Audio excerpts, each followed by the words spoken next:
سب سے بڑی چیز اللہ کی رضا ہے۔ ایک بادشاہ فوت ہو گیا۔ اس کی وفات کے بعد اس کا بڑا بیٹا فوراً تخت پر قابض ہو گیا۔ بادشاہ کا دوسرا بیٹا بڑے بھائی سے خوف زدہ تھا۔ اس نے ملک چھوڑنے کا فیصلہ کر لیا۔ بادشاہ کا بیٹا اپنے 3 دوستوں کے ساتھ بیرون ملک روانہ ہو گیا۔ ان دوستوں میں سے ایک تاجر کا بیٹا، دوسرا کسان کا بیٹا، تیسرا ایک بہت خوبصورت نوجوان تھا۔ راستے میں بہتر مستقبل کے بارے میں سب دوست اپنی اپنی رائے پیش کرنے لگے۔ سب سے پہلے کسان کا بیٹا کہنے لگا، محنت سے انسان سب کچھ بنتا ہے، باقی سب باتیں بیکار ہیں۔ تاجر کے بیٹے نے ان الفاظ میں اپنی رائے کا اظہار کیا، عقل اور تدبیر سب سے بڑا ہتھیار ہے، یہ نہ ہو تو انسان ناکام ہے۔ اب نوجوان کی باری تھی۔ نوجوان گویا ہوا، حسن و جمال سب سے بڑی نعمت ہے۔ بادشاہ کا بیٹا اللہ کی ذات پر بھروسہ کرنے والا نہایت تدبر تفکر والا انسان تھا۔ سب کی باتیں غور سے سننے کے بعد کہنے لگا، سب اپنی جگہ درست ہے، مگر سب سے بڑی چیز اللہ کی رضا اور قدر ہے۔ اس کی ذات کا فیصلہ ہی ہر چیز پر غالب ہے۔ جب تک ہمارا عقیدہ تقدیر پر مکمل نہ ہو، اس وقت تک راحت و سکون حاصل نہیں ہو سکتا۔ کسان کا بیٹا کہنے لگا، ہمارے پاس کھانے پینے کے لیے کچھ نہیں، اب پتہ چلے گا کس کی بات ٹھیک ہے۔ سب اپنی رائے آزماتے ہیں۔ یہ لوگ چلتے چلتے دوسرے ملک میں داخل ہوئے۔ یہ لوگ اسی شہر میں اجنبی تھے۔ انہوں نے ایک صحرا میں پڑاؤ ڈالا۔ پہلے دن انہوں نے کسان کے بیٹے کو کہا، آج ہم دیکھیں گے محنت کے کیا فائدے ہیں۔ جاؤ اپنی محنت سے آج کے کھانے کا انتظام کرو۔ کسان کا بیٹا اٹھا اور جنگل کا رخ کیا، لکڑیاں توڑیں اور شہر میں آ کر 2 درہم کی بیچ دیں۔ 1 درہم کا کھانا لیا، دوسرا درہم اپنے پاس محفوظ کر لیا۔ ساتھیوں کے پاس آ کر انہیں بھی کھلایا۔ سب نے اس کو شاباش دی۔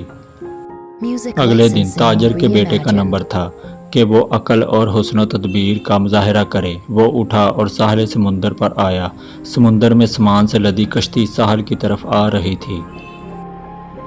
تاجر کا بیٹا کشتی میں بیٹھ گیا، دوسرے راستے سے چپکے سے لدی کشتی کے مالک کے پاس پہنچا۔ اس سے سامان کا بھاؤ تاؤ کیا، ادھار پر سارا سامان 100 درہم میں خرید لیا۔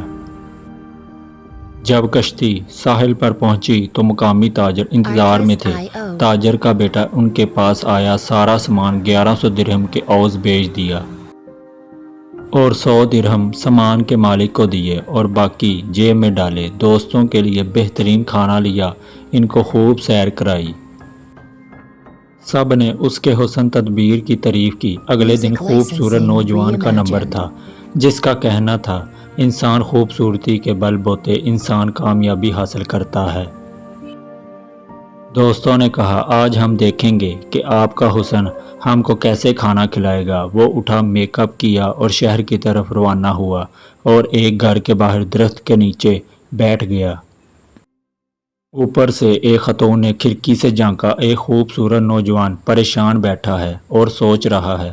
اس نے بلا کر وجہ پوچھی، کھانا کھلایا کہ مسافر ہے؟ پریشانی کی وجہ پوچھی تو اس نے دوستوں کا قصہ سنایا۔ خاتون نے نوجوان کو کچھ رقم تھما دی۔ وہ نوجوان سب کے لیے کھانا لے آیا۔ سب نے اس کو بھی سراہا۔ اب بادشاہ کے بیٹے کی باری تھی۔ سب سوچنے لگے کہ کسان کے بیٹے نے بھی محنت کی اور تاجر نے بھی کچھ کیا، نوجوان نے بھی کچھ کر ہی لیا تھا، مگر اب بادشاہ کا بیٹا جو کہتا ہے کہ اللہ کا فیصلہ رضا اور تقدیر پر ہر چیز پر غالب ہے، یہ کیا کر کے دکھائے گا؟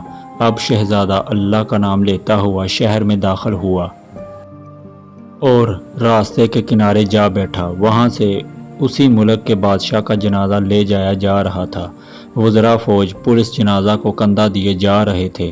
شہزادہ کو راستے میں بیٹھا دیکھ کر پولیس آفیسر نے اس کو ڈانٹا، شرم نہیں آتی؟ بادشاہ کا جنازہ جا رہا ہے اور تم اس طرح بیٹھے ہو۔ بادشاہ کو دفنانے کے بعد جب پولیس افسر واپس آئے تو دیکھا شہزادہ اب بھی وہیں بیٹھا ہے، تو فوراً اس کو گرفتار کر کے جیل میں ڈال دیا۔ اب دوست انتظار کر رہے واپس نہ آنے کی وجہ سے قیاس آرائیاں کرنے لگے۔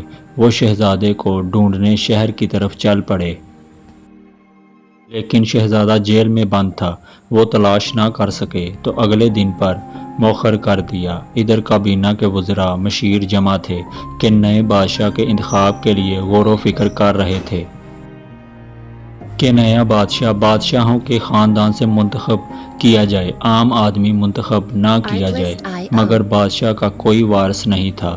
سینئر وزیر نے اعلان کروایا کہ تم میں سے کوئی ہے جو بادشاہوں کے خاندان سے تعلق رکھتا ہو، وہ ہاتھ کھڑا کر دیں، مگر کابینہ میں کوئی ایسا بندہ نہ تھا، مگر پولیس افسر کہنے لگا کہ ایک بندہ ہے جس کو میں نے قید کیا ہے، Music licensing reimagined. وہ شہزادہ معلوم ہوتا ہے۔ اس کو حاضر کرنے کا حکم ہوا۔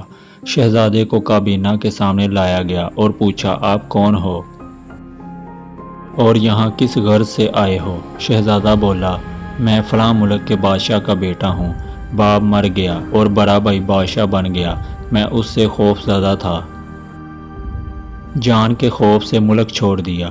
تمام کابینہ نے اس کی بات کو قبول کیا اور اس کے ہاتھ پر بیعت کر لی اور اسے اپنا بادشاہ منتخب کر لیا۔ شہزادے کے منہ سے بے ساختہ نکلا، یقیناً اللہ کا فیصلہ تمام تدبیروں پر غالب ہے۔ اب وزراء نے بادشاہ کو ملک کی سیر کرانے کے لیے باہر نکالا۔ بادشاہ شہر میں گشت کر رہا تھا۔ Music لوگ licensing بادشاہ کے پیچھے reimagined. بادشاہ زندہ باد کے نعرے بلند کرتے ہوئے بادشاہ کے پیچھے جا رہے تھے۔ ادھر شہزادے کے دوست شہر میں اس کی تلاش میں نکلے تھے۔ انہوں نے شہزادے کو اس حالت میں دیکھا تو سمجھ گئے، بے ساختہ بول اٹھے، واقعی اللہ کا فیصلہ تمام تدبیروں سے بڑھ کر ہے۔ وہ بھی بادشاہ زندہ باد کے نعرے لگاتے ہوئے بادشاہ کے ساتھ محل میں داخل ہو گئے۔ بادشاہ تخت پر بیٹھا، یہ لوگ اس کی خدمت میں حاضر ہوئے۔